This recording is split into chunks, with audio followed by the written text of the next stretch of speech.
Kali ini saya datang ke Balai Kota DKI Jakarta bertemu Bapak Basuki Cahayapurnama atau Anda mengenalnya dengan Ahok. Menjelang pilkada 11 bulan lagi, situasi di DKI ada yang mengatakan mulai memanas, tapi mungkin yang paling cocok itu kita bisa katakan panas dingin. Tapi saya tidak tahu persis. Kita tanya langsung kepada Pak Ahok. Pak Ahok, terima kasih sudah terima DBS to the point. Sama. Apakah betul situasinya panas dingin atau memanas sekarang? Tergantung AC ruangan ya. Tergantung AC ruangan. Sama cuaca. Kayaknya sih dingin-dingin aja di sini.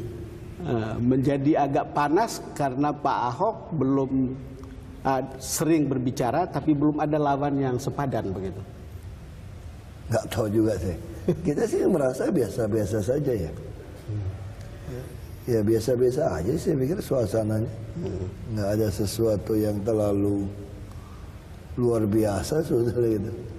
Tidak ada sesuatu yang luar biasa, tetapi kalau saya lihat dari mall ke mall, dari beberapa tempat itu saya lihat bagaimana aktifnya orang mengumpulkan KTP untuk Anda. Ya itu kan gerakan teman Ahok ya. Ya kita nggak gitu campur lah, mereka yang kumpulkan aja itu saya kira. Jadi itu karena gerakan teman Ahok saja. Ya. Satu partai lagi, yaitu Partai Hanura, menyatakan dukungannya untuk Basuki Cahayapurnama atau Ahok berlaga di Pilkada tahun 2017.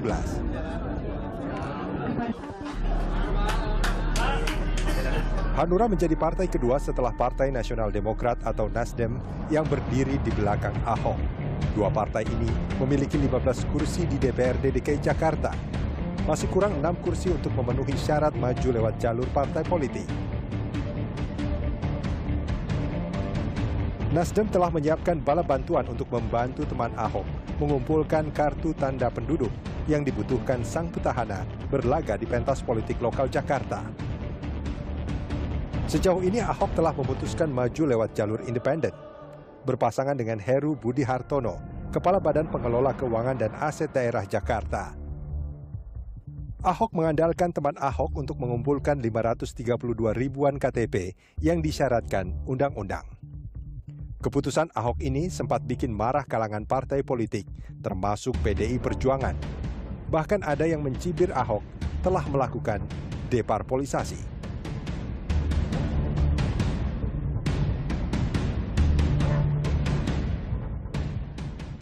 Saya ingin bertanya soal kalkulasi Anda maju melalui calon independen. Saya matematika saya itu nggak bagus, kurang bagus. Nggak ada kalkulasi, Nggak ada kalkulasi, nggak ada perlu pakai kalkulator. Kalkulasi nggak lulus saja udah. Nggak bisa ngitung saya. Terus ada dong sense yang mengatakan saya akan. Saya bukan sen. Okay. Saya dalam berpolitik itu bukan soal sen, bukan soal mistik atau apa. Ini kan soal tujuan. Okay. Anda tujuannya apa gitu loh. Banyak orang nggak ngerti, orang suka ketemu sama saya. Kenapa kamu jadi pejabat agak aneh? Yang lain bisa mau terima duit kamu nggak mau, misal gitu ya. Tentu ada juga banyak pejabat yang jujur. Masih banyak pejabat jujur. Saya sampaikan, saya masuk ke politik ini bukan mau masuk ke politik. Saya masuk ke politik ini karena panas, dendam saya. Dendam terhadap? Dendam kepada situasi negara seperti ini. Itu yang Bapak saya bilang sama saya. Waktu itu perusahaan saya bisa pernah untung 150.000 US dollar per bulan. Bapak saya bilang sama saya gini, kamu udah kaya ya? Coba waktu itu dolar lagi 14.000, 15.000. Kamu sedekahin aja deh 1 juta ke orang kampung, 1 miliar. Satu orang 500.000. Uang kamu cuma cukup buat 2.000 orang. Di rumah kita bisa berantem semua, karena kampung kita ada 9.000 orang. Nah ini Bapak saya bilang, kamu nggak mau kan? Nah kalau kamu mau bagi juga nggak cukup. Makanya waktu pabrik saya tutup karena mau berantem sama pejabat, Bapak saya bilang begini, orang miskin itu susah lawan orang kaya.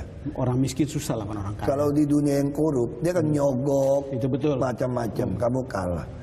Orang kaya juga jangan nantang pejabat, bangkrut kamu. Ya kamu bangkrut hari ini, tutup pabrikmu, karena kamu mau mukul pejabat. Ya kalau mau lawan pejabat, ya jadi pejabat, tidak Bapak saya. Tapi waktu itu saya nggak tertarik, tahun 95. Sampai tahun 97, ketika orang sakit datang terus ke rumah. Ke ICU bisa 800.000, 500.000 paling murah sehari. Karena minta bantuan ke saya nggak sanggup lagi nolong orang. Di situ saya ingat kalimat bapak saya. Kalau kamu jadi pejabat, kamu menguasai APBD, kamu bisa membuat semua orang berobat, semua orang sekolah, semua orang bisa penghasilan 500.000. Jadi yang paling mulia itu jadi pejabat nomor 1, pengusaha itu nomor 7 kata bapak, nomor 6 tahun 95 itu adalah trigger dari ayah Anda untuk kemudian membuat Anda maju ke politik. Jadi itu kemudian Anda menyebutnya sebagai sebuah dendam. Tetapi pada akhirnya bisa dibilang dendam tanda kutip ya. Itu menjadi positif yang mendorong Anda so far. Bagi saya itu gini. Kita tahu misalnya ke arah sana itu benar. Betul. Ke arah sini salah. Sekarang saya tanya, negara kita ini udah benar belum? Kalau udah benar, $1 itu nggak 13.000 Pak. Betul.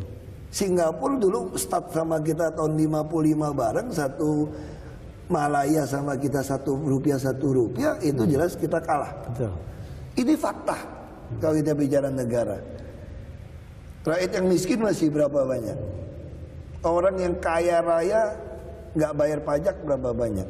Pejabat yang kaya raya yang nggak bisa membuktikan pajaknya atau lapor LHKPN berapa banyak? Artinya lebih banyak yang jalan ke sini. Lebih banyak yang jalan ke sini dalam pengertian yang jelek. Salah. Salah. Nah, sekarang kita hidup ini di Indonesia tinggal 2 pilihan. Anda kalau nggak mau cari gara-gara, ya ikut jalan bareng saja ke situ. Kalau Anda juga sedikit tidak mau ikut, Anda berdiri saja menghadap ke sana, Anda ditabrak orang juga Pak. Ya kan?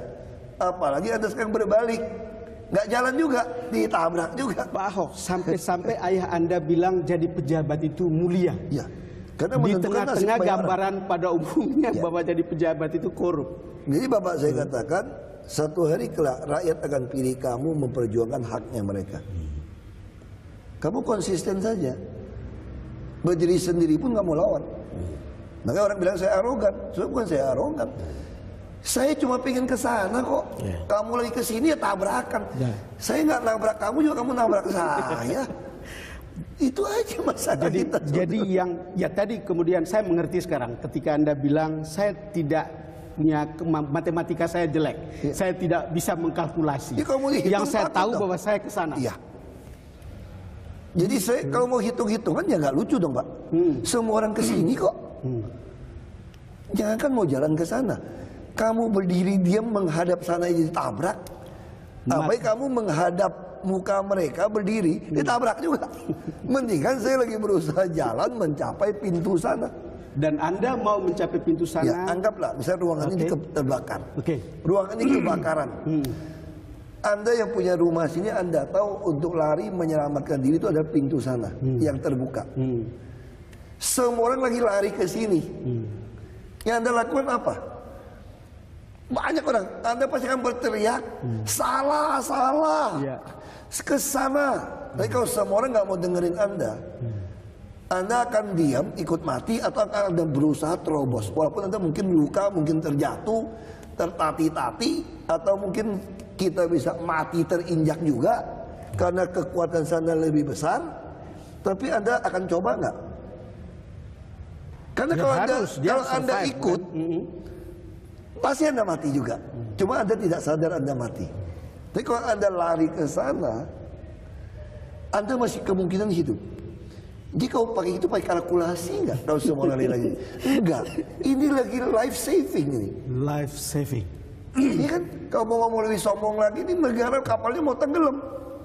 Anda mau lari kemana? Film Nemo itu menarik. Ketika semua ikan berusaha, semua mau lari ke atas, mati nih. Lalu si Nemo teriak, semua harus berenang turun. Lalu si Nemo ditabrak sampai dia gencet sampai pingsan di bawah. Apakah si Nemo itu pakai kalkulasi? Enggak. Pak Ahok, kita break dulu.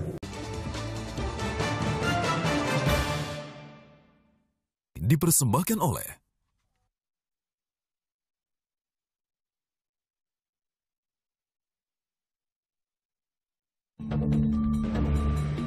kasih laporan.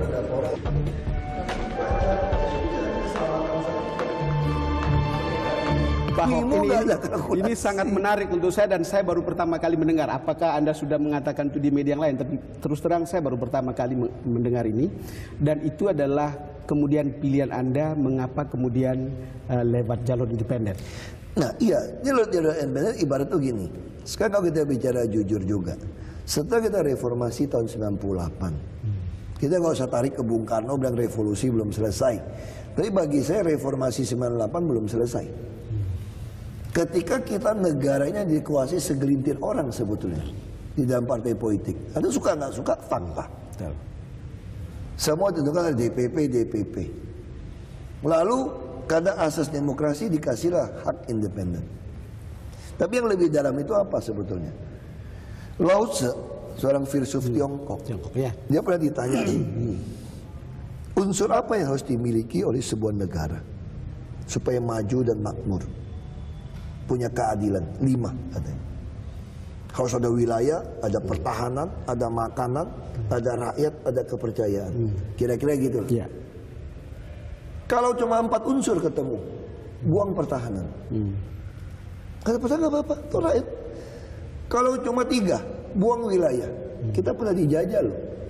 Nggak ada wilayah dia dong. Kalau tinggal 2, buang makanan.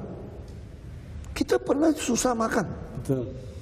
Kalau tinggal 1, buang namanya rakyat. Artinya apa? Kita udah disebut orang Indonesia diaspora. Orang Indonesia di Rusia, di Eropa. Yang harus ditinggal apa? Kepercayaan. 5 unsur ini yang nggak kita punya apa sebetulnya sekarang? Rasanya seperti Anda sebut tadi, kepercayaan. Padahal ini unsur paling penting. Nah sekarang bahaya nggak di negara? Ya udah umpamakan kayak kapal tenggelam nih, ikan Nemo nih. Ini tiba-tiba unsur paling penting kepercayaan kita nggak punya. Kita beruntung. Ada seorang namanya Jokowi. Betul. Kenapa Anda tidak sebut ada juga orang seperti saya? Enggak, nanti dulu. Kalau Ahok kan anak hoki. Karena Jokowi jadi presiden, aku jadi gubernur. Ini kasusnya beda. Iya. Kalau ada Jokowi orang lain beruntung. Kalau ada Jokowi Ahok hoki beruntung. Nah ini beda. Kalau nggak ada jadi presiden, aku nggak jadi gubernur. Itu kasusnya beda. Ketika rakyat kita pasca reformasi begitu antusias, kita masih ingat tahun 99 pemilihan mau menjatuhkan Soeharto, Orde Baru itu. Begitu semangat semua gotong royong keluar uang untuk kemenangan partai ya tertentu ya. Lalu begitu naik nih, mengecewakan.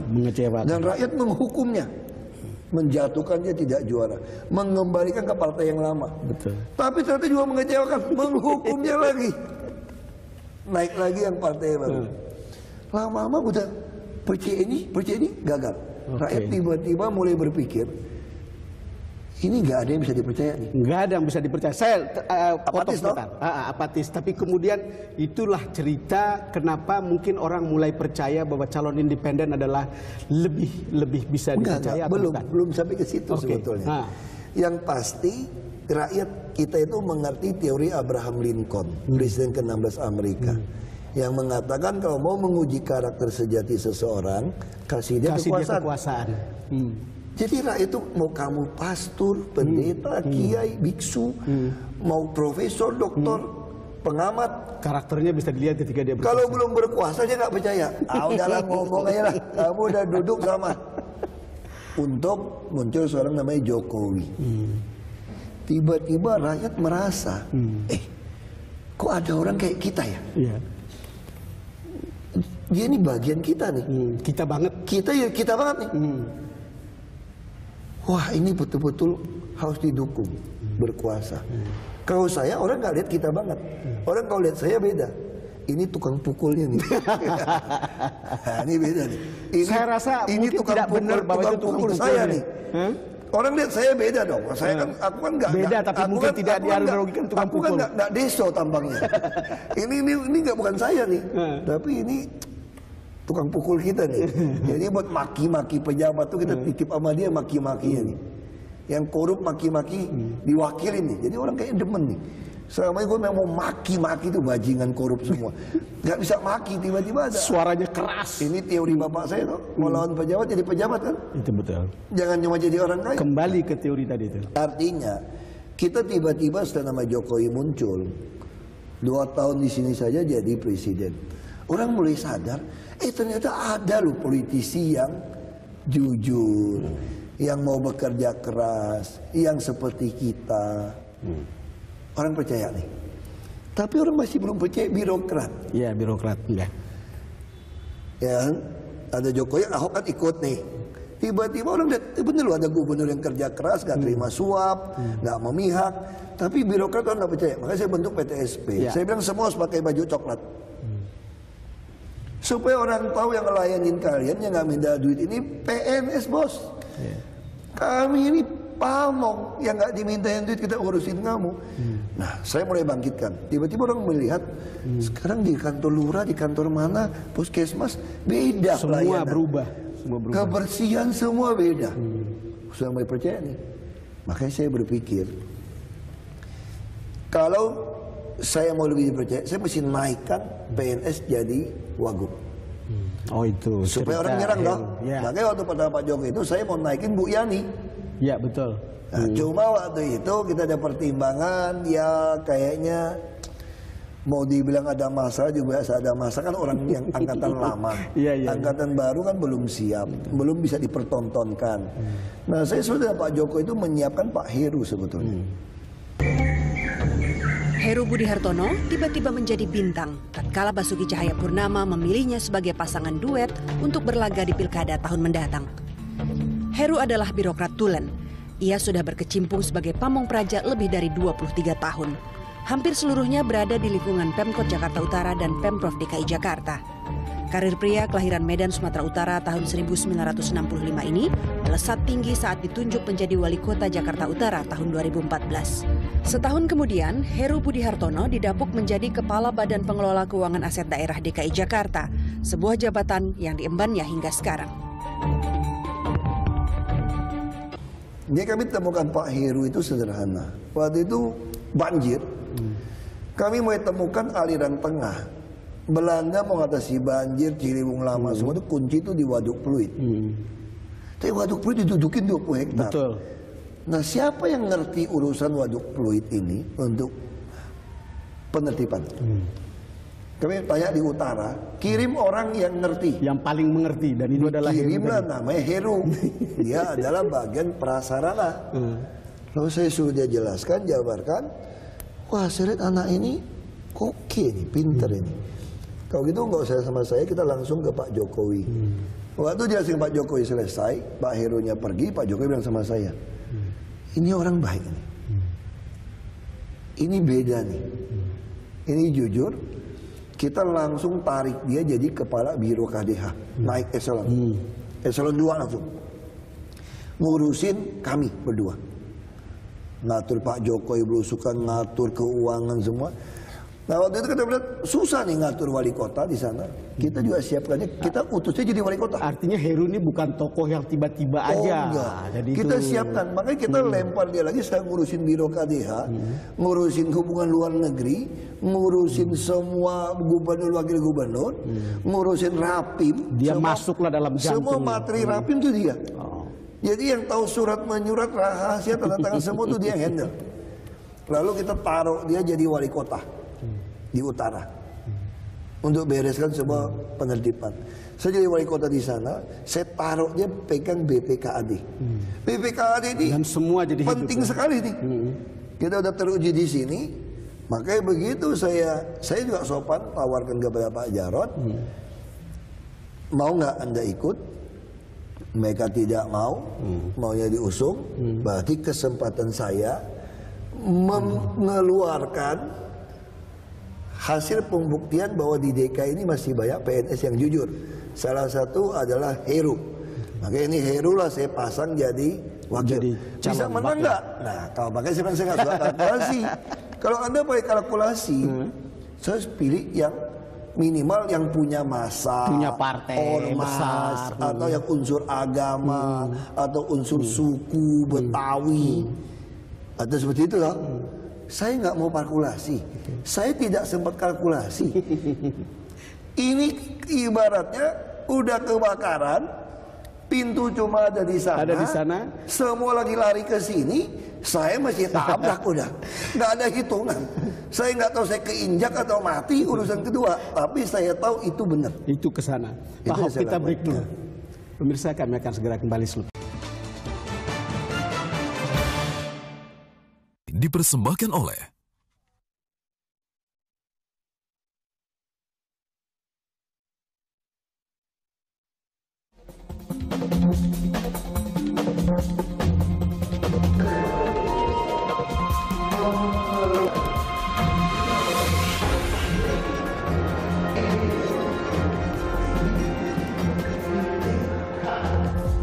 Kembali bersama Basuki Cahayapurnama dalam DPS To The Point.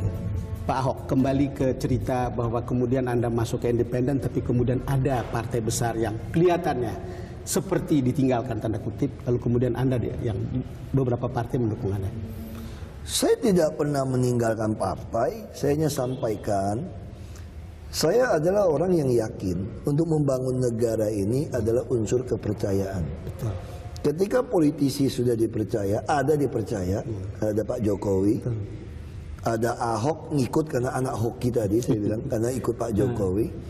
Lalu sekarang kita buktikan birokrat di DKI itu berubah total. Tadi masih banyak yang mau melayani. Nah sekarang saya butuh meyakinkan kepada warga, ada parpol yang baik loh. Ada parpol yang baik. Iya.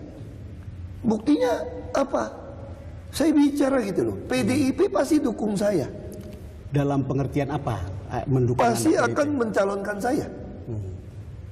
Saya hubungan baik dengan Bu Mega kok. Betul. Tapi kelompok anak-anak muda teman Ahok ini kan belum percaya sama parpol. Saya kenapa bertahan? Karena saya percaya nggak mungkin negara ini bisa utuh, demokrasi bisa jalan tanpa partai politik. Betul. Tetapi kan mencapai dipercaya ini kan orang belum percaya. Apakah ada urusannya dengan misalnya waktu itu Anda tidak menyebut bahwa ada partai yang minta mahar, tetapi ingin rantingnya itu diaktifkan, itu sama dengan Pasti nanti akan terjadi pengaktifan ranting. Kalau PDI Perjuangan nggak mungkin. Saya betul-betul baik hubungannya sama Pak Taufik, Bu Mega. Jadi ibaratnya apa tuh nggak? Hubungan kami itu bisa mengalahkan partai politik sebetulnya. di atas Partai politik. Kita bicara jujur saja. Misalnya contoh dulu, ketika partai udah putuskan pengen seseorang jadi wakil saya. Saya datang ke ibu, partai udah putus nih. Saya nggak bisa Bu, saya nggak cocok sama tuh orang. Saya mau pilih sendiri, mau pilih Mas Jarod. Wah nggak bisa, ini udah putusan partai. Ya nggak bisa Bu, ini kan putusan saya untuk kebaikan bersama kita. Ibu juga oke. Artinya apa? Jadi sebetulnya apalagi sekarang PDI Perjuangan punya 28 kursi, nggak perlu ngemis partai lain, langsung jalan kok. Tetapi ini ada sekelompok anak muda yang khawatir kalau di tengah jalan partai itu tidak mau mengusung saya, itu kekhawatiran dia ya, kan belum percaya tadi kan belum percaya. Mereka bilang kami nggak sempat lagi ngumpulin KTP Pak. Betul. Karena ngumpulin KTP 1 juta itu butuh waktu. Makanya saya bilang lagi sama partai, sama ibu, sama orang partai, ini anak muda ini nggak percaya bahwa ibu pasti dukung saya. Basuki Cahayapurnama atau Ahok menjadi orang pertama yang mendapat buku Megawati Soekarno Putri bertajuk Megawati dalam catatan wartawan saat buku itu diluncurkan di Gedung Arsip Nasional Jakarta 23 Maret lalu. Sebagian menyebut kejadian itu kebetulan belaka. Sebagian lagi menilai peristiwa tadi menunjukkan kedekatan Ketua Umum PDI Perjuangan dengan Ahok. Bukan kali ini saja Ahok mendapat perhatian Megawati. Tatkala PDI Perjuangan menggelar rapat kerja nasional di Jakarta, Januari lalu, Megawati menyapa Ahok dari podium. Yang saya hormati Gubernur DKI. Saat itu, Ahok duduk di barisan depan bersama para kepala daerah dari kader partai pemenang pemilu 2014 tadi. Ahok bukan kader PDI Perjuangan. namun dia sudah dekat dengan Megawati Soekarno Putri sejak menjadi Wagub DKI Jakarta. PDI Perjuangan termasuk salah satu partai yang berjasa mengantarkan Jokowi Ahok menang Pilkada Jakarta tahun 2012. Nah sekarang gini aja deh, ambil jalan tengah deh. Jadi ini soal timing kelihatannya, Ya, bukan? ambil jalan tengah, Pak Jarod ini ikut aja nama dicalonkan. Kalau nanti ibu mau calonin orang lain nggak apa-apa, minimal saya bareng sama Pak Jarod. Tapi langsung, ibu juga punya strategi lah. Ibu selalu tuh last minute. Tapi bukan strategi yang mencelakakan saya sebenarnya, enggak. Sangat yakin bahwa itu tidak akan mencelakakan Anda. Saya hubungannya lama dan saya tahu benar gitu, nggak mungkin. Tapi sayang teman Ahok kan nggak percaya. Ya sudah, akhirnya saya minta seminggu. Ibu bilang nggak bisa, partai ada mekanisme. Ya sudah Bu, kalau itu izinkan saya ikut anak-anak. Saya udah bicara sama anak-anak ini. Ini ibu saya sudah kasih saya Mercedes-Benz ini untuk keluar kota, S-Class. Sopir lengkap, tinggal tidur sampai. Kalian ngajak saya naik bus. Busnya jurusannya mesti ganti-ganti terminal lagi. Kita nggak tahu berhenti di mana. Saya bilang sama mereka, kalian nggak salah. Nggak lebih baik ikut ini lebih aman. Terus dia jawab saya gini, begini loh Pak, anak-anak ini kan. Saya juga nggak kenal mereka sebenarnya. Kalau naik mobil mewah, Bapak sendirian. Kalau naik bus, bareng rame-rame, dia bilang. Bagian kepercayaan kan ini kan? Ya betul. Tolong kasih saya clue bahwa nanti betul PDIP akan memberikan dukungan Anda, khususnya Ibu Mega. Saya nggak tahu. Saya udah lapor sama ibu. Saya hubungan sama ibu masih baik. Saya bilang gini deh Bu. Lalu tanggal 6 anak-anak datang ke rumah. Karena seminggu mereka bilang kalau nggak mulai tanggal 1 Maret kami nggak ke Uber.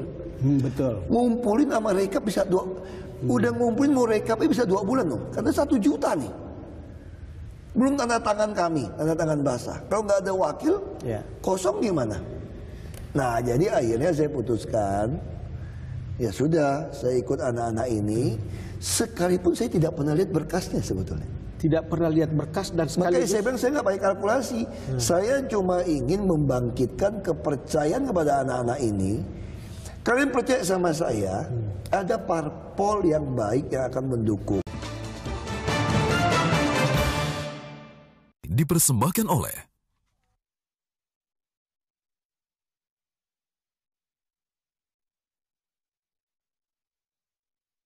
saya hanya berpikir soal hitungan Anda. Tadi sudah diakui bahwa kalkulasi itu betul. Tapi maksud gimana saya, mau ngitung nggak lihat kok. Anda melihat saya teman nggak ngitung, saya hanya lihat pintu di situ. Teman Ahok ini kuat atau tidak untuk membawa Anda untuk menjadi Makanya saya nggak ngitung kan. Saya juga belum pernah lihat kertasnya kok. Saya cuma kasih tahu sama mereka udah berapa. Kalau nggak sejuta nggak ketemu saya. Ternyata waktu itu mereka udah umumkan 500.000 lebih.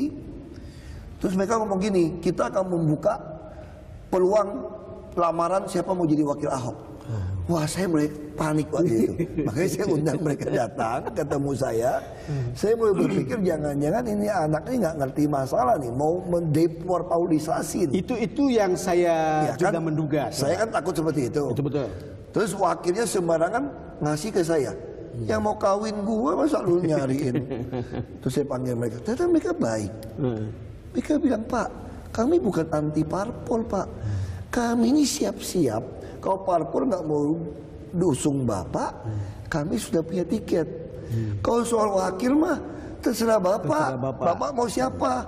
Terus saya langsung tes kan. Gimana kalau Pak Jarod yang sekarang? Gak apa-apa. Yang penting dia berani ikut nggak? Kalau dia nggak berani siapa? Kalau dia nggak berani ya Heru saya bilang. Ini sopan santun lah.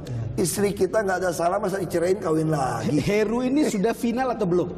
Sekarang kau terkubur final dong Pak. Udah berisi. Artinya kalau nanti datanglah Ibu Mega, Pak Ahok, saya titip Jarod lagi. Nggak bisa. Kita udah firm, udah sampaikan.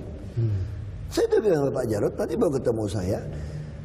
Saya bilang, Mas Jarod, kita taruhan aja lah. Saya bilang taruhan gini lah. Saya bilang, apa taruhannya?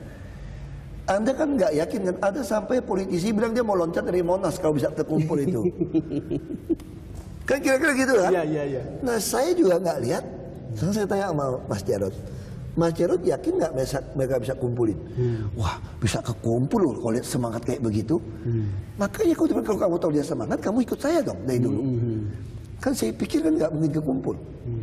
Saya bilang, saya nggak pernah kenal mereka, nggak melihat mereka. Saya cuma khawatir kepercayaan anak-anak muda ini kepada parpol itu hilang. Ya saya lebih baik nekat dong. Ya. Pak Ahok, saya pernah interview teman Ahok. Ngomongnya begini, Ahok itu sangat cerdas, tapi mulutnya tertinggal waktu di sekolah. Ada yang pernah bilang bahwa Pak Ahok ini kerjanya benar. Pak Ahok ini cerdas sekali dalam bekerja, tapi mulutnya ketinggalan waktu sekolah, Pak. Mulutnya ketinggalan waktu sekolah. Gitu, Pak Ahok. Dia ya salah, saya kira dua-duanya. Saya nggak cerdas kok.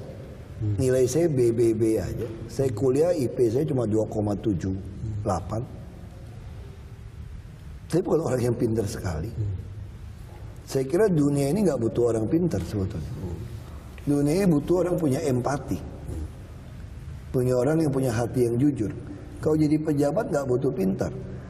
Syarat pertama jangan terima suap, kedua jangan berpihak, ketiga jangan takut kehilangan jabatan.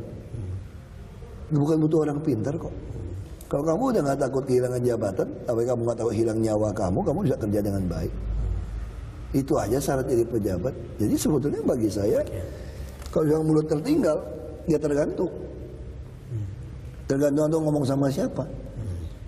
Saya nggak pernah maki-maki orang yang, saya juga nggak pernah maki-maki bapak sepanjang jalan ini kok. Tapi kalau anda ngeyel, aku ajak ribut. Anda bisa lihat semua video saya. Coba tanya sama staff-staff saya, pernah nggak saya maki-maki mereka? Anak magang gitu banyak, lulusan S2, S1 dari luar negeri, kerja di perusahaan profesional. Ini ngantri, pendaftaran sampai 200-300 orang mendaftar. Mau magang di sini? 3 bulan magang, 30-40 anak. Kalau saya hubungan dengan nggak baik dengan maki-maki mereka, kira-kira mereka mau nggak magang? Nah prinsip saya sederhana, kalau anda bodoh anda nurut, kalau pintar ngajar. Ya jangan jadi manusia sudah bodoh kagak mau nurut, pintar kagak mau ngajar. Ya sederhana aja. Kalau saya bodoh kamu ajarin saya dong, saya bilang. Ya sederhana aja. Dipersembahkan oleh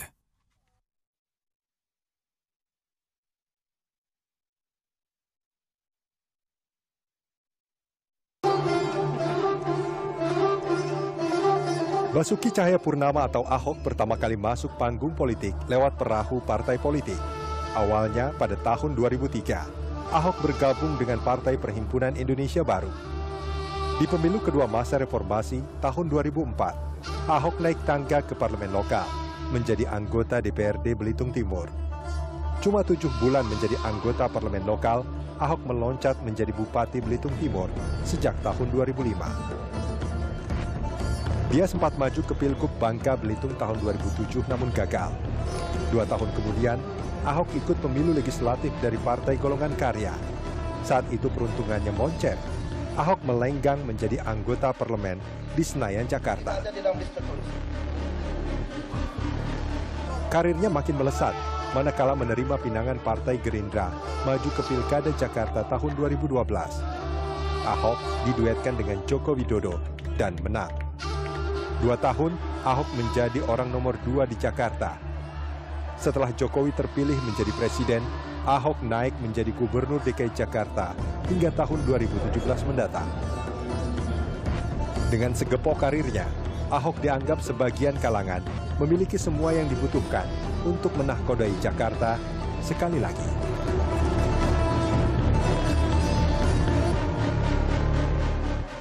Pak Ahok, pada saat itu apakah karena Anda dilema dengan urusan waktu, kemudian ada urusan yang begini? Saya betul-betul kalau mau dibilang ngomong sombong itu obsesi lah, kalau nggak bilang ngomong pintu tadi. Okay. Saya pengen direformasi ini di tahun 2019. Setelah ada putusan MK, Pilpres dan Pileg berbarengan. Sebetulnya 2019 adalah saatnya menuntaskan reformasi.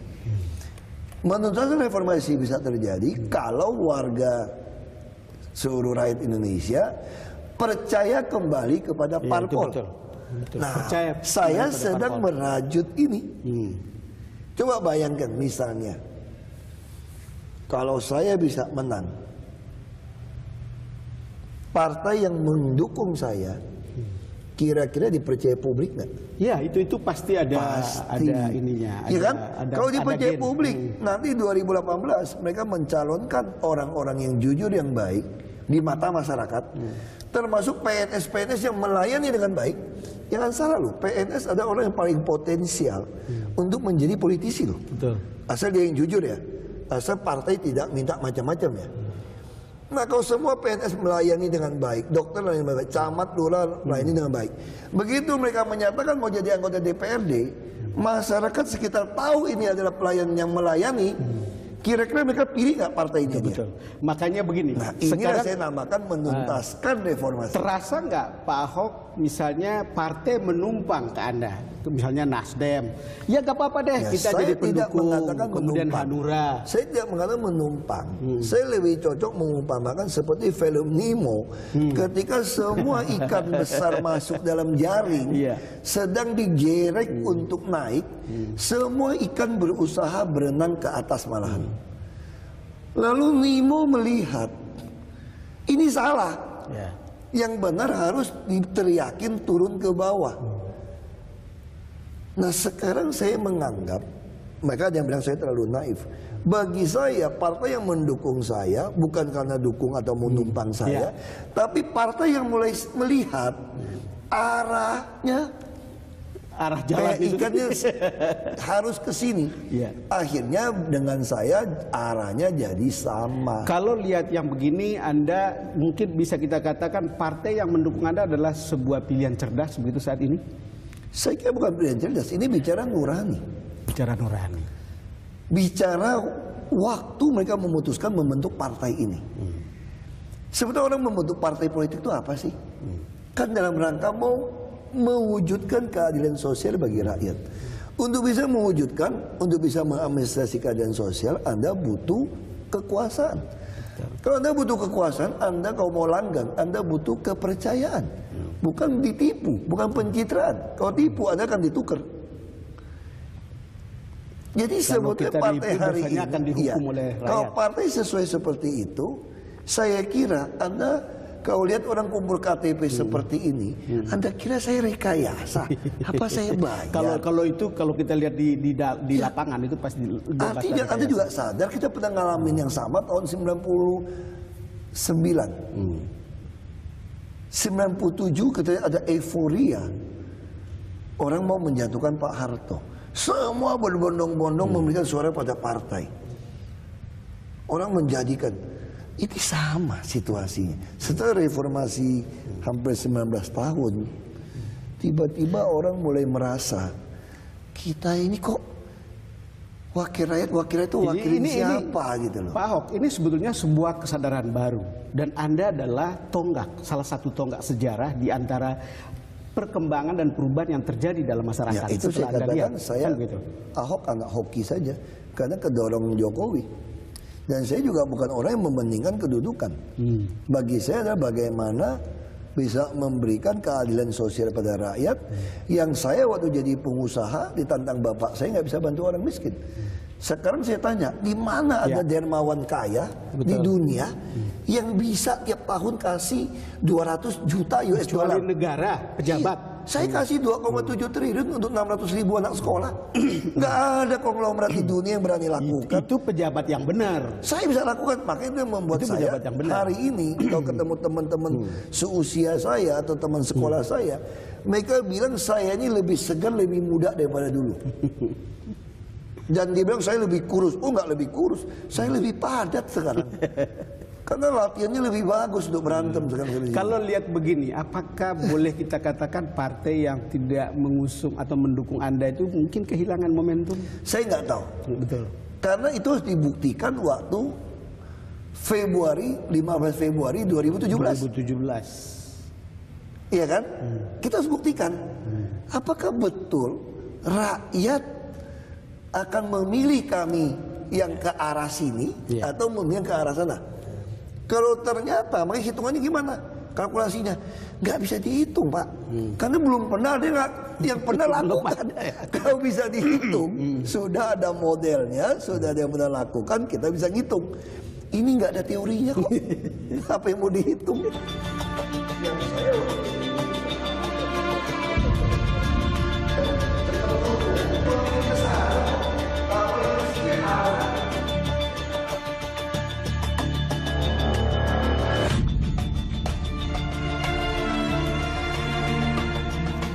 Demikian wawancara saya dengan Basuki Cahayapurnama kali ini.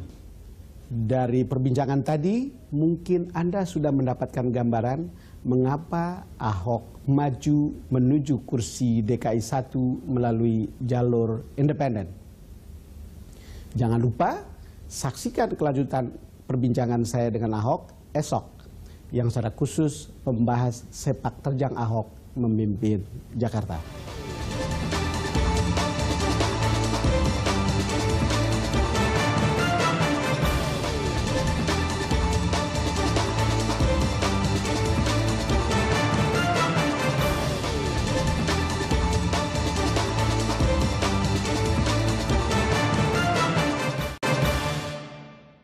Dipersembahkan oleh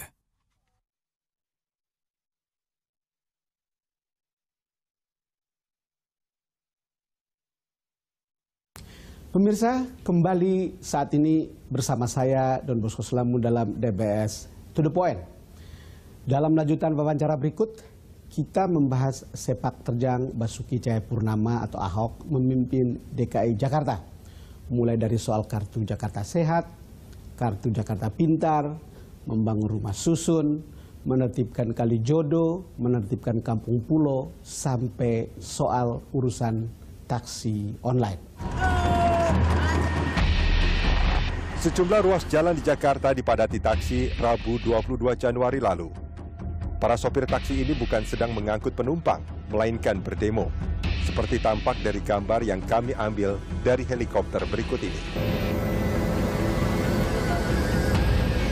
Bahkan di kawasan Bendungan Hilir, Jakarta sempat ricuh.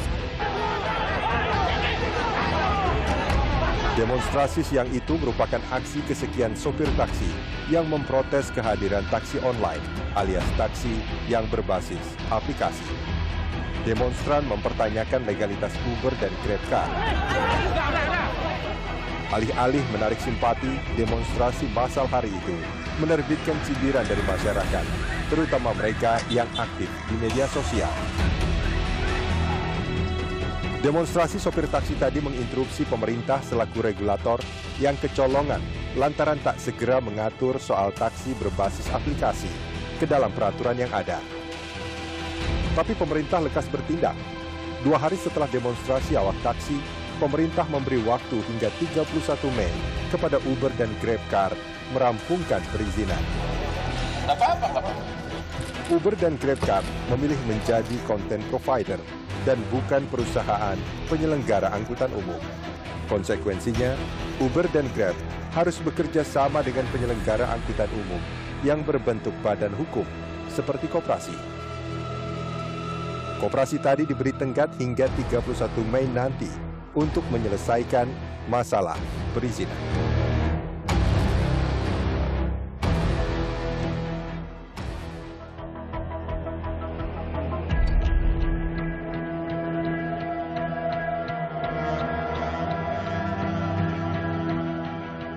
Ada demonstrasi sopir taksi. Ini terjadi di ibu kota di mana Pak Ahok sebagai gubernurnya. Ini kan pilihan antara menggunakan teknologi dan taksi konvensional. Orang menyebutnya sebagai taksi konvensional. Kita tahu teknologi itu nggak bakal bisa dibendung, Pak Ahok.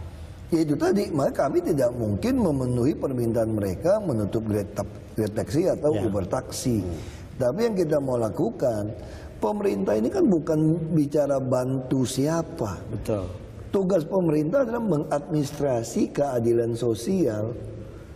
Nah sekarang bagaimana kita memberikan keadilan kepada perusahaan taksi yang sudah ada dengan yang teknologi. Perusahaan taksi yang ada juga pakai teknologi kok. Persoalannya kan dia tiket mahal. Betul. Keuntungan sopir taksi juga mahal. Kenapa? Mungkin dia mesti pakai pool, yang ini nggak perlu. Betul. Dia bayar pajak. Ya sudah, kita samakan saja. Boleh nggak di Indonesia punya mobil sewa rental? Boleh. Boleh. Betul. Nah, kalau mobil rental dia gunakan aplikasi, boleh nggak? Ya boleh. Kalau nanti satu hari orang lebih suka pakai mobil rental, dia pakai mobil taksi yang benar. Karena kan dulu kan kenapa orang nggak berani rental mobil? Karena saya takut kalau diculik bagaimana? Betul. Keluarga diperkosa bagaimana? Tapi kalau sekarang mobil rental semua itu bisa dikontrol kemana, lebih murah, orang akan pindah. Betul. Itu risiko bisnis. Misal contoh saya bilang sama Pak Don Bosco begini, ini telepon-telepon di rumah nih jadi rugi nih PT Telkom ini. Iya, Karena Anda tidak mau lagi nyambung fixed line. Fixed line. Jadi tolong semua handphone nggak boleh dipakai. Anda harus kembali ke fixed line. Iya. Kan Telkom punya negara loh, rugi loh sekarang. Betul. Ya nggak bisa, Anda yang harus berubah ke arah sini. Atau saya bicara gini lah, ini pendapatan pajak dari Telkom segala macam turun. Karena orang sudah jarang pakai SMS. Betul. Semua pakai WhatsApp, pakai BBM, pakai Telegram. Itu dilarang. Harus kembali ke SMS. Kira-kira masuk akal nggak hidup kayak begini? Kalau lihat, Bapak lihat masih ada nggak wartel sekarang? Ya, sudah nggak ada. Wartel tutup. Betul, banyak yang tutup. Void, semua kan telepon langsung. Dulu pakai wartel. Sekarang orang mana ada ke luar negeri. Nah itu kayak gitu. Cara berpikirnya adalah bahwa selama itu efisien untuk publik, Iya. selama itu memudahkan mereka. Tapi yang penting adil. Adil. Nah, karena tugas pejabat itu adalah bagaimana mengadministrasi keadilan sosial supaya rakyat siapapun dia. Jadi kita nggak ada cerita bela orang miskin, bela orang tengah atau kayak nggak ada. Negara ini nggak boleh bela siapapun. Betul. Miskin pun kalau salah, saya tindak. Jadi nggak boleh karena saya miskin saya boleh nginjak-injak orang, nggak bisa. Ya. Ini ada dasar hukumnya. Saya sampaikan pada mereka, kita nggak bisa melarang. Yang ada mungkin kita harus paksa taksi Uber atau Grab itu tempelin stiker seperti Singapura. Saya udah kasih tahu, saya sampai di Singapura, saya ketemu dengan bagian transportasi di sana. Mereka izinkan Uber taksi dan Grab taksi. Betul. Tapi dengan syarat itu tadi, ada pajaknya, dia harus bayar segala macam. Nah, saya udah ngundang Uber taksi dan Grab taksi ke sini. Sekarang coba cek kalau mau jujur. Yang bawa Grab taksi ini lebih banyak siapa? Mantan sopir-sopir dari Itu betul. perusahaan taksi ini loh. Karena dia merasa dia sewa mobil 200.000 sehari, 6 juta. Banyak orang beli mobil, dia masih bisa tutup. Daripada dia kerja di perusahaan taksi. Nah, artinya kan ada sesuatu yang persoalan. Misal contoh, apakah perusahaan taksi di Jakarta ini semua beres aman? Enggak. Betul. Dia pakai kuota. Pakai kuota hanya orang tertentu yang menguasai. Lalu apa yang mereka lakukan supaya dia bisa cukup taksi nggak menyalahi kuota? Dia ciptakan perusahaan taksi di pinggiran kota. Peraturannya kalau pinggiran kota hanya boleh drop penumpang. Hanya boleh drop Tapi penumpang. coba kalau Anda Tidak telepon, boleh ngambil. Anda telepon, dia ngambil penumpang nggak di pinggir semua? Iya. Ngambil. Ini upeti. Makanya saya bilang sama Dishub, sudah nggak usah main kuota-kuota taksi lagi lah. Siapa yang mau silakan, hukum pasar akan menyetop. Dulu sama seperti kita bicara penerbangan. Siapa pernah berpikir bandara kita nggak cukup? Betul. Tidak akan Karena ada semua bayangan. dipegang Betul. kuota, hanya Garuda dan Merpati. Betul. Dan mereka selalu mengatakan tiket harus mahal karena rugi. Kalau nggak segini rugi. Perusahaan taksi juga sama. Sekarang situasinya sangat berubah. Kok bisa ada perusahaan sekarang yang swasta bisa lebih hebat, Betul. nggak rugi, lebih murah. Artinya kamu nggak efisien, jangan paksakan rakyat yang menanggung beban tidak efisien Anda. Jadi kita mesti adil juga. Sedangkan penertiban Sungai Ciliwung ini ada batas waktu dari Bank Dunia. Saya terpaksa akan gusur lebih banyak di September Oktober. Dipersembahkan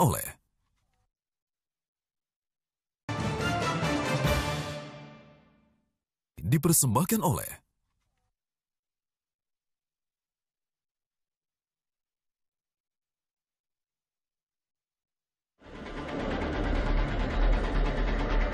Sejak dilantik menjadi Gubernur DKI Jakarta menggantikan Joko Widodo yang terpilih sebagai Presiden, Basuki Cahayapurnama makin ngetop di ibu kota. 11 bulan menjelang Pilkada DKI Jakarta, politik Jakarta mulai memanas. Tapi adakah lawan tangguh Ahok? Carta Politika pada 15 hingga 23 Maret lalu melakukan survei untuk mengetahui siapa kira-kira yang berani melawan Ahok di mata warga Jakarta. Hasilnya, Ahok yang baru masuk Jakarta tahun 2009 paling populer. Untuk urusan popularitas, Ahok hanya bisa disaingi Ahmad Dhani, pentolan grup band Dewa 19. Di bawahnya ada Yusril Ihza Mahendra, Abraham Lunggana, Tri Risma Harini. Jarod Saiful Hidayat yang kini wakil gubernur hanya dikenal kurang dari 56% warga Jakarta.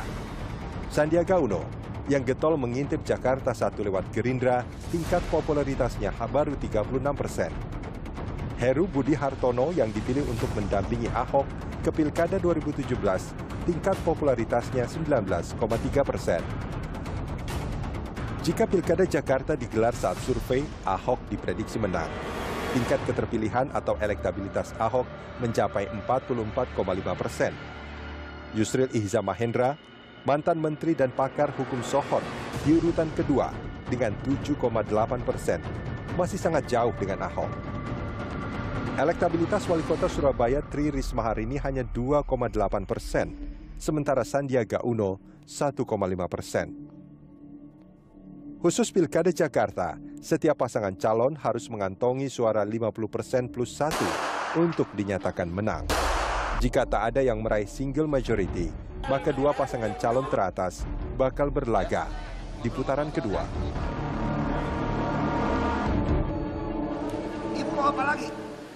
Itu saya kerjain sekarang. Kembali bersama Basuki Cahayapurnama dalam DBS To The Point. Pak Ahok, Anda dipilih pada tahun 2017, itu berarti track record Anda akan bagus. So far, sepertinya Anda belum ada lawan yang seimbang. Kalau lihat kecenderungan ini, orang akan mengatakan pertarungan ini adalah pertarungan track record saja. Kita nggak bisa tahu juga. Kenapa? Karena untuk khusus DKI, kita butuh 50% plus 1. Beda dengan daerah lain. Kalau daerah lain, Anda nomor 1 saja sudah terpilih. Makanya banyak lawan saya berharap head to head. Betul. Karena kalau head to head, menjual sara, mungkin menjual uang, menjual sedikit macam-macam, dia harap dia adalah bisa, pengikutnya. Dia bisa nyaris menang. Ya nggak? Kalau saya mah cuma ngarap nyaris kalah saja, nggak usah mengharapkan nyaris kalah. Iya, kan masih menang Pak. Nggak. Daripada nyaris menang, kalah aja ngapain? Saya mah ngarap nyaris kalah aja. Saya kira ada beberapa fakta yang tidak bisa kita bantah. Misalnya, memang sudah dimulai pada waktu Gubernur Joko Widodo. Itu soal kartu Jakarta Pintar, kartu Jakarta Sehat, yang kemudian membuat orang, walaupun dengan Anda harus bersuara sangat keras supaya orang bisa mau lebih baik. Kan kira-kira begitu ya. Ada yang mengatakan Anda marah, tapi sebetulnya untuk membuat orang lebih baik. Iya, saya harus marah. Kenapa? Karena kan tujuan saya kan bukan bantuan sosial. Betul. Tujuan saya kan adalah mewujudkan keadilan sosial. Apa beda bantuan dengan keadilan? Kalau saya kasih uang aja, kamu boleh pakai seenaknya, itu bantuan. Tapi kok keadilan, ini uang juga dibutuhkan orang lain. Betul. Makanya KJP saya katakan Anda tidak boleh tarik tunai. Kalau mereka maki-maki saya, ya udah, maki-maki saya penjarain kamu.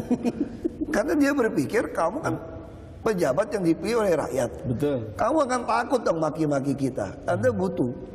Makanya saya bilang kalau itu bantuan sosial, itu namanya menyuap. Saya tidak. Kalau Anda datang sini macam-macam, bilang nggak mau pilih saya, kok maki-maki depan orang, nggak ada urusan.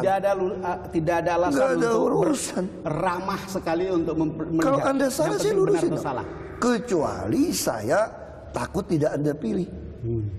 Saya kan tugas saya bukan soal dipilih atau tidak dipilih. Tugas saya adalah bagaimana mengadministrasi keadilan sosial buat Anda.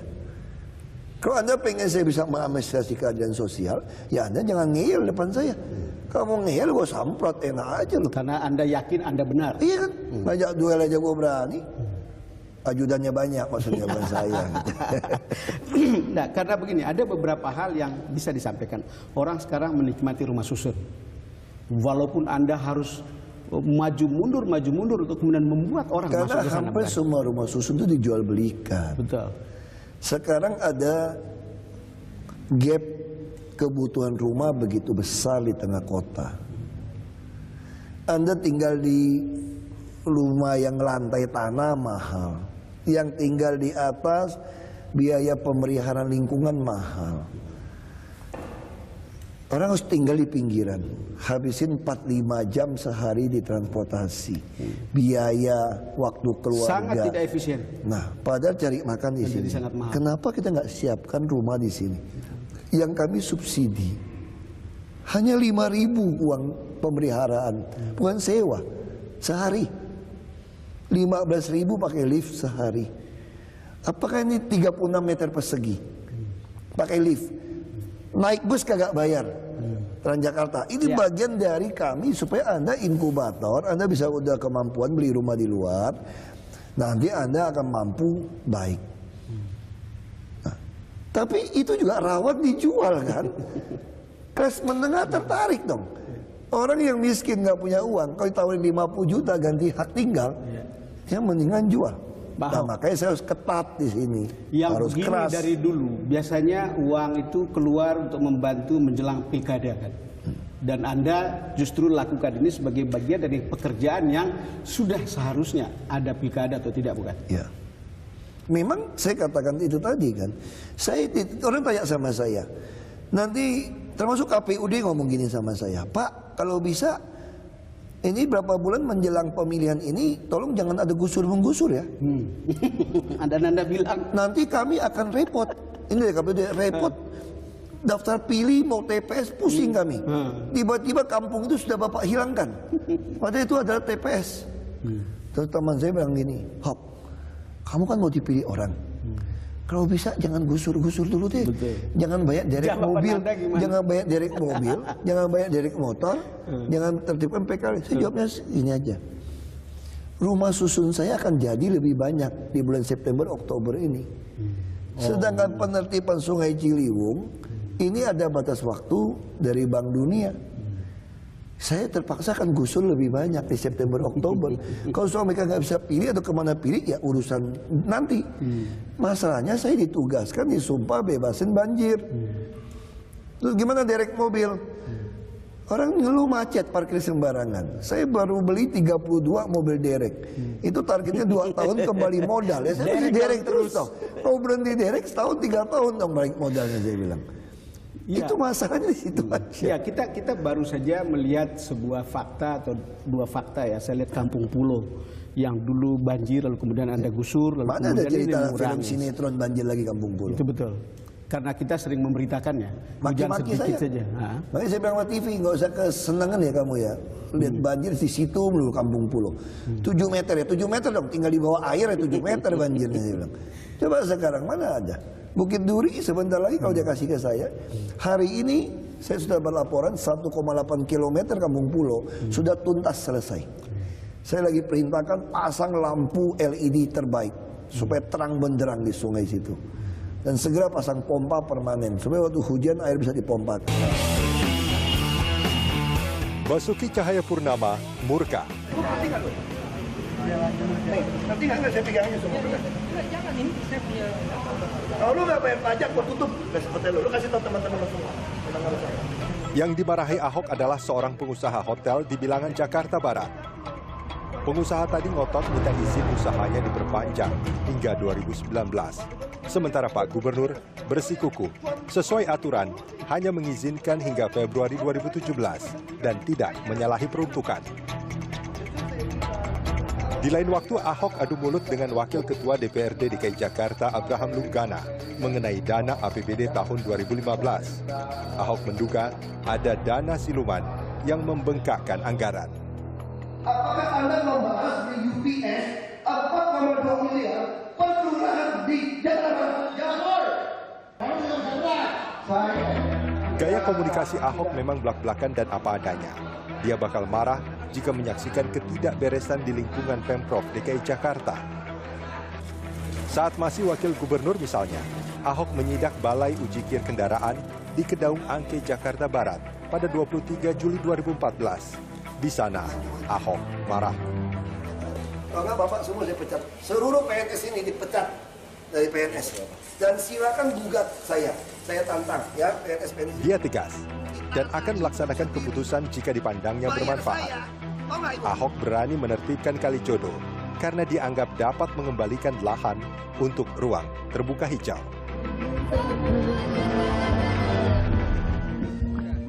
Kalijodo juga mulus kemarin, bukan? Itu mulus, nggak usah dengerin banyak orang ngomong. Jadi mulus Kita kan di Jakarta ini terlalu banyak orang pintar. Karena saya ini tidak terlalu pintar. Kalau tidak terlalu pintar lawan orang pintar kalah berdebat kan.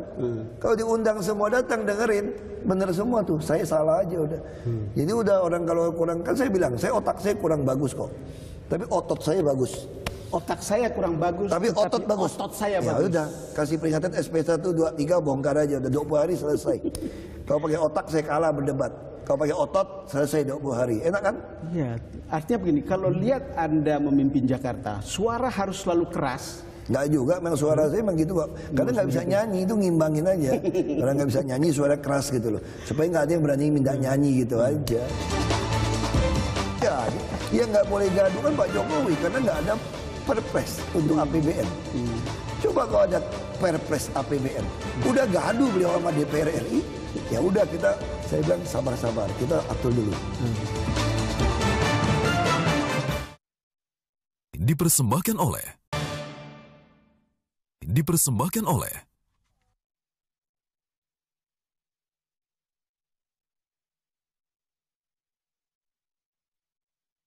Kalau saya minta Anda, ini ada sejumlah track record seperti yang saya sudah katakan tadi. Anda tetap melakukan tugas secara rasional, tidak peduli apakah itu ada simpati dari publik atau tidak, tapi yang penting hasil akhir, bukan? Ada lagikah yang Anda akan lakukan untuk kemudian menambah track record itu?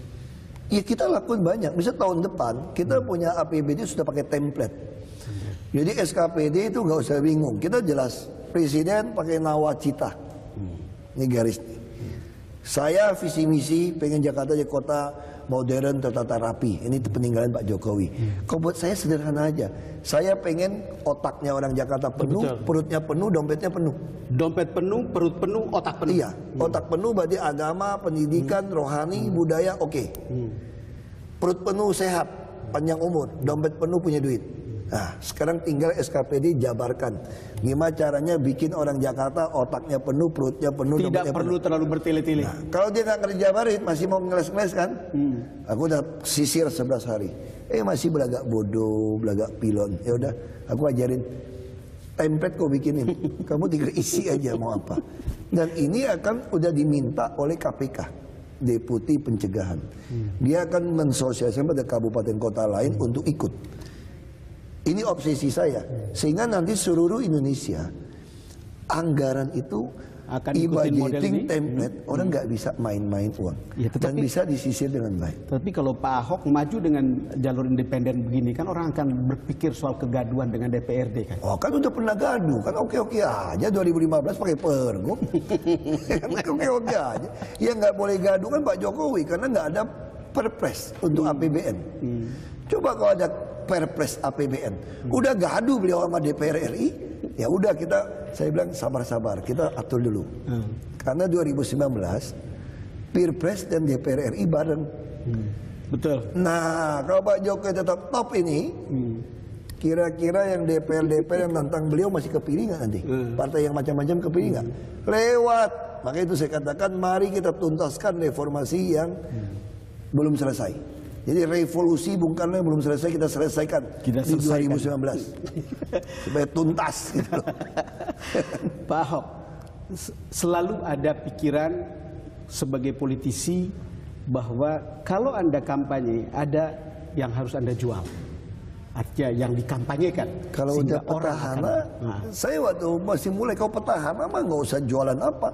Orang rasakan aja, orang lihat aja. Waktu saya belum jadi petahana pun saya jualannya apa? Panggung politik kekuasaan. Artinya apa? Makanya saya memulai karir saya itu menjadi anggota DPRD tingkat 2. Karena teori Abraham Lincoln tadi, Bayangkan 93% Muslim di Belitung Timur, fraksi Bulan Bintang menguasai 55%. Bagaimana saya TPI jadi bupati? 37,13%. PBB hanya 21%. Lalu Partai Bulan Bintang sekarang di bawah 10%. Setelah saya masuk ke sana, artinya apa? Saya mempertontonkan karakter saya waktu saya jadi DPRD. Tidak pakai SPJ fiktif, tidak terima suap, melayanin orang, kasih nomor handphone. Tapi kalau sekarang saya jadi petahana, yang ngomong juga orang nggak mau dengar sekarang. Orang cuma pengen lihat di kali ada sampah nggak? Iya, orang. Iya dong. Iya. Di jalan ada petugas nggak? Ini banjir, saya kalau masih banjir, cepat turun nggak? Bus baru datang nggak? Terus pembangunan, uang ditransparankan atau tidak? Tetapi paling tidak orang masih ingin dengar Anda ngomong sebetulnya. Yang penting Anda ngomong apa yang Anda buat, bukan? Iya, artinya gini, saya kira kalau untuk petahana beda dengan orang mau nyalon. Kalau buat saya nggak usah ngomong, kerja aja. Makanya kalau saya bisa ikut, saya nggak mau kampanye. Ngapain kampanye? Aku kerja aja selesaiin. Kalau nggak kepilih kan masih lumayan. Masih ada waktu kerja full sampai Oktober 2017. Saya jamin Jakarta berubah. Kalau saya nggak kepilih lagi juga berubah. Kalau penantang Anda menjelek-jelekan Anda habis-habisan? Dia jelek-jelekin orang kalau fitnah. Santai aja. Anda mau jelekin saya apa? Pengen jelekin saya apa? Ngomong aja. Kasar, nggak sopan, nggak santun. Itu yang umum didengar. Ya kan? Itu mau udah basi. Aku nggak mau buka dulu rahasianya. Aku biar mereka ngomong dulu, biar dia kira dia pinter. Nanti aku smash, nggak ada peluru lagi. Biar dia ngomong dulu. Biar pelurunya habis.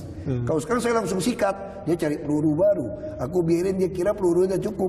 Dah kan enak kan? Aku biarin aja dulu. Padahal aku simpen pelurunya banyak. Tadi udah di ujung gua hajar habis tadi. Menurut Anda, orang akan memilih Anda karena Ahok seperti Ahok yang sekarang atau New Ahok? Ya Ahok dari dulu nggak berubah lah. Kalau kata bapak saya mau mati berubah lah. Dari dulu ya saya sama aja. Saya ketemu teman-teman saya, kenal saya sebelum jadi pejabat sampai sekarang. Mereka bilang aku nggak mirip pejabat. Yang mirip siapa? Saya bilang mirip ini LSM katanya. Ya, terserah kamu ngomong lah. Saya sama aja gitu loh. Tapi yang jelas saya sekarang lebih padat badannya daripada dulu. Lebih padat badan, tapi saya juga melihat sedikit berubah, tidak sekasar sebelumnya. Oh iya dong, kan semua orang nggak suka kan kasar kan. Kita tinggal sama Pak Jokowi ya jadi Jawa dong sekarang ya. Kita kan gampang kok, cuma soal sopan santun. Itu mah gampang kita pelajari. Yang susah itu merubah karakter. Itu soal persoalan bahasa saja kan. Di kampung saya itu ada nama kampung Jalan Tai Asu. Disingkat, iya, disingkat apa tuh sekarang? Jalan apa tuh ya? Bukan jalan apa dia bilang tuh gini loh. TA. Oh, TA. Nah, terus kemarin saya pulang ketemu ibu-ibu. Orang Bugis lucu, dia datang dari pulau.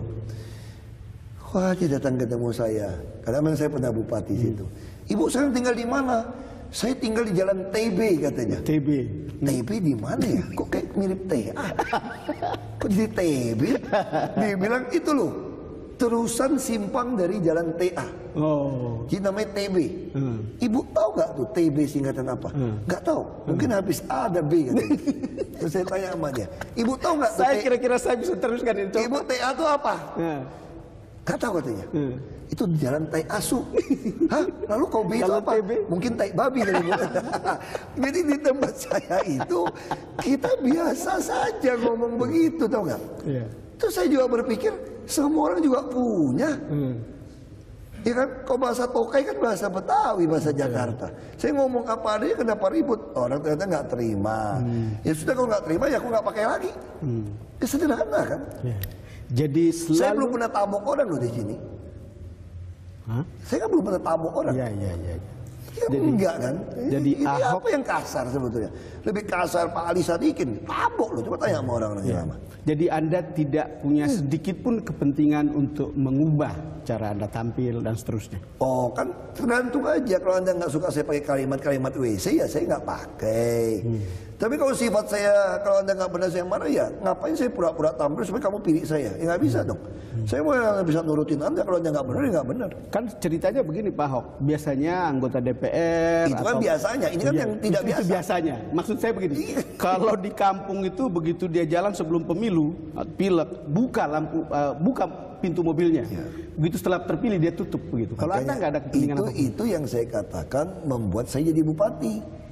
Karena saya dari jadi pengusaha, kalau ketemu orang ya buka kaca dong. Kalau mau manggil kita gimana? Kaca kita hitam, gelap. Ya pasti buka kaca dong dada. Saya sampai hari juga dada terus. Kalau orang lihat pengen tahu, aku buka kaca dong. Masa orang pengen lihat kamu nggak buka kaca? Kenapa mereka nggak berani buka? Karena cara dapatnya mungkin nyogok. Takutnya dimintain duit kali. Kalau saya kan enggak. Yang mau minta duit udah usir duluan. Jadi kalau saya begitu jadi, mau minta duit pasti bukan pemilih saya. Coba tanya sama staf saya. Lebaran, mau Natal, mau Imlek, pernah nggak saya ngumpet-ngumpet masuk lewat pintu lain? Saya mau kasih 4 set kursi di depan. Supaya tiap kali saya turun orang bisa ketemu saya. Ada urusan apa? Kalau minta duit, pasti bohong loh, bukan pemilih saya. Karena pemilih minta duit aku usir duluan. Gampang kan cara menyeleksi mana yang pilih, mana tidak pilih. Saya juga susah ngomong sama temennya. Dia ngomong sama saya gini, kalau saya maju saya bisa ngalahkan Anda. Saya sebagai teman, kalau lagi mau panas, lu maju aja, gue pengen lihat gitu. Dipersembahkan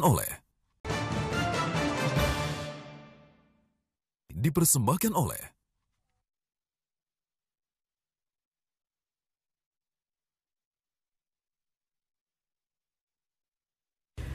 Pak Ahok, ada perbedaan dari respons publik terhadap seorang pejabat. Dan Anda, Pak Jokowi, itu adalah dua figur yang berbeda. Sebagai wartawan, saya ingin melihat dan sering melihat bagaimana banyak sekali orang akan datang ke tempat Anda, minta foto bersama, dan beda sekali dengan pejabat lain yang belum tentu didatangin seperti itu. Apa artinya yang begini untuk Anda? Bagi saya artinya kampanye gratis. Dulu di kampung saya lebih mahal. Habis ajak foto bersama, Pak cuciin Pak filmnya Pak. Sekarang nggak perlu bukan? Dia nggak tahu cetak kan. Paksa saya cetakin Pak. Yang gede lagi Pak, kasih 12R, kasih frame. Saya bisa habis duit banyak tuh kalau di kampung Pak. Karena dia nggak punya kamera Pak. Kalau di Jakarta hoki saya. Udah foto-foto semua kamera dia kagak bayar Pak. Dia bawa pulang lihat. Nggak usah bagi selebaran poster kan kalau Dan dia biasanya nyebarin kemana-mana. Iya kan udah nggak selebaran poster. Dia taruh di PP-nya lagi. Wah semua saudaranya lihat. Berarti kan saya kampanye murah Pak. Makanya saya nggak mau keluar duit kampanye Pak. Pak Ahok, bukan soal kampanye murah, tapi ini gambaran kesukaan orang pada seorang pemimpin. Atau kedekatan. Walaupun mungkin Anda marah-marah, tetapi orang tetap merasa seperti itu karena beda dengan pejabat yang lain, bukan? Nggak tahu, mungkin mereka merasa saya mau jadi tukang pukulnya marah-marah, kan saya nggak tahu. Kalau Pak Jokowi kan dideketin karena kan ini mirip kita kan, saya kan. Kalau saya didatangin mungkin ini tukang pukul kita, waduh ini bagus dimarahin orang ini. Kita nggak berani marahin pejabat, ada dia yang wakilin kita. Jadi saya ingin tanya dari Pak Ahok, apa yang Anda rasakan ketika itu? Apa karena menyenangkan, karena orang tahu bersih, karena orang tahu dia Anda melakukan tugas untuk mereka gitu? Apa yang Anda lakukan? Yang jelas saya biasa melayani orang. Saya 13 tahun itu di yayasan. Saya 3 tahun terakhir itu di rumah sakit. Hampir tiap malam minggu saya habiskan di rumah sakit di kelas 3. Bantuin orang yang susah. Kadang kan suster dipanggil nggak mau datang, mau kasih makan. Karena orang miskin itu kan nggak ada saudara datang. Pengen ngambil minuman pun setengah mati. Pengen suster itu suster bisa marah kadang-kadang. Nah saya sering datang ke seperti itu. Hari Minggu di rel kereta ikut teman layanin orang. Saya 13 tahun kerja seperti itu. Ini nyalamin orang tiap minggu 1.000 orang lebih, 2.000 orang lebih, itu biasa. Karena saya memang udah biasa seperti itu. Ini Pak Ahok, ini banyak yang bilang lawan Anda yang sebetulnya sepadan itu hanya Ridwan Kamil, Wali Kota Bandung, dan Risma, Wali Kota Surabaya. Kalau Ridwan Kamil kan Pak Jokowi sudah ketemu, termasuk Anda, lalu bilang saya tidak mau kehilangan yang kalah. Kira-kira begitu kan statementnya. Artinya ada semacam gentleman agreement untuk membuat Pak Ridwan Kamil tidak jadi maju? Kita sih nggak ada gentle agreement ya gitu ya. Saya teman baik sama Ridwan Kamil. Dan dia yakin kalau maju bisa menang. Karena apa? Karena dia pengalaman di Bandung. Si petahananya dapat 30%, dia 6% terus naik. Ya saya juga susah ngomong sama temennya nggak. Dia ngomong sama saya begini, kalau saya maju saya bisa ngalahkan Anda loh. Saya sebagai teman kalau lagi mau panas, lu maju aja, gue pengen lihat gitu. Gue juga pengen lihat lu ngalahin gue apa enggak gitu. Ada aja naluri begitu ya. Tapi kan kita sebagai teman juga dia ngomong gitu, aku juga nggak sama Ganjar. Kita sama Ganjar bertiga ngomong. Ya saya senyum-senyum juga waktu dia ngomong gitu, anak lebih muda dari saya. Ya sudah terserah kamu lah, kamu maunya apa, saya bilang. Kamu maju juga oke, nggak maju juga oke. Dia bilang enggak, saya nggak maju bang, katanya bang. Tapi dukung saya di Jabar. Ya, saya mana bisa dukung Anda di Jabar, kan urusan Anda di Jabar kan. Ya sudah, dia bilang dia nggak mau maju, dia juga percaya kan kita jualan rekam jejak. Nah kalau jualan rekam jejak, ya orang akan bandingkan, menarik juga. Apa yang dilakukan oleh Ridwan Kamil di Bandung dan dilakukan saya di Jakarta. Orang kan boleh banding-bandingin nih. Betul. Dan Anda nggak bisa bohong loh. Ini kan zamannya Betul, terbuka, semua tidak ada yang bisa koran, ditutupi. media gitu banyak. Betul. Kalau bicara sampah, kalau sungai Anda numpuk sampah, saya enggak, orang nggak bisa bohong loh. Bukan rekayasa loh. Iya. Kalau Anda birokrasi Anda nggak terbuka, nah bagi saya sebetulnya gini. Saya bicara sama dia gini. Saya pengennya sebetulnya semua orang yang terbaik itu ikut dalam pertandingan. Supaya rakyat mendapatkan yang terbaik. Dipersembahkan oleh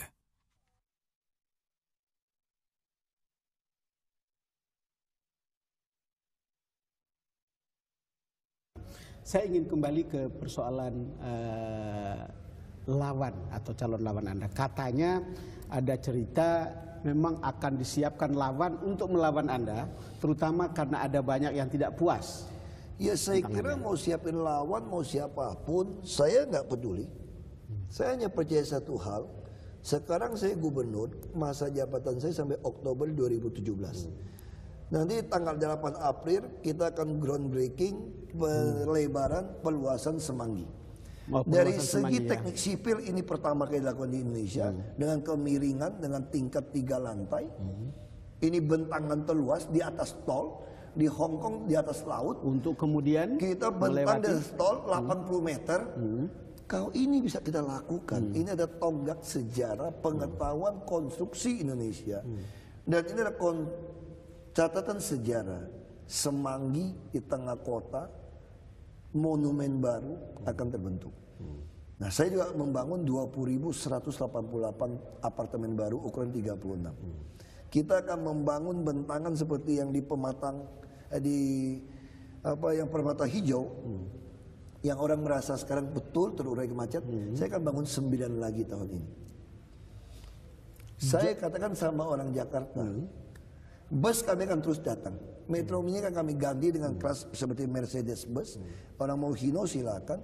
Yang kursi duduk 2-2, berdiri 1. Halte kan saya bagusin. Trotoar kita lagi bagusin, lagi cari lelang e-katalog. Hampir semua jalan sekarang kita jalan layang yang ada 6 atau 7 yang baru. 6 ruas tol dalam kota kita akan bangun. Tanggul di depan kita akan kerjakan mulai tahun ini. Nasim 65 km. Supaya airdrop yang 2,8 meter nggak bisa masuk karena 3,8 meter. Saya yakin saya tidak jadi gubernur lagi pun, template sudah jadi. Siapapun menggantikan saya, kalau Anda mulai main akan dihukum orang. Dan Anda nggak akan punya nyawa lebih lama. Karena 2019, Presiden akan sangat kuat. Dengan partai, dengan DPRD baru, Anda jadi gubernur pun akan diadili. Kalau lihat dan pembuktian terbalik harta, semua rekening bank akan dibuka di dunia tahun 2018. Anda para koruptor, kalau punya presiden yang sudah kuat dengan DPR, Anda akan dihabisi. Dan kita akan habisi Anda. Kira-kira gitu. Pak Ahok, kalau lihat gelagat dan kerja teman Ahok, itu sebetulnya tidak ada, belum ada kerelaan untuk Anda hilang dari DKI 1. Nah itu yang mereka lakukan. Makanya saya bilang sama mereka, kalau Anda tidak rela saya hilang di DKI, Anda kerja yang baik, saya juga akan bertanggung jawab, saya kerja yang baik. Semua yang saya kerjakan saya buka.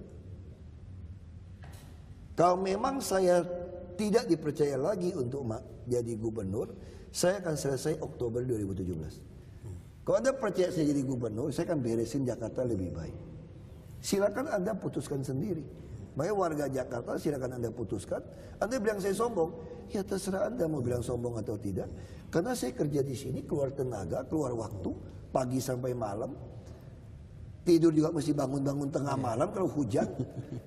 Saya tidak terima suap, hanya terima gaji. Saya tidak berpihak sama siapapun. Saya pantas dong. Kalau saya jadi CEO profesional seperti ini, kalau Anda punya perusahaan besar, mau cari orang yang mau kerja, kalau dia begitu hebat, Anda juga tidak bisa semena-mena kepada dia. Nah, saya juga sama. Pak Ahok, apa yang Anda lihat dari cara kerja teman Ahok di bawah sekarang untuk bisa memberikan optimisme bahwa mereka betul-betul bekerja proper untuk Anda? Saya ketemu mereka 1 kali ngomong, 2 kali ngomong, 2 kali ketemu mereka diskusi berdebat panjang. Mereka ada orang-orang yang betul-betul cinta negara ini. Orang-orang yang percaya kepada demokrasi, satu-satu jalan untuk kita mewujudkan keadilan sosial. Tetapi mereka juga orang-orang yang sadar ada sekelompok orang di dalam partai politik yang tidak melaksanakan tujuan mulia dari partai politik. Maka mereka merasa dengan saya sejalan, sama-sama berjuang. Inilah yang terjadi sebetulnya. Karena pertanyaannya mereka berjuang kan harus juga ada dananya Pak Ahok.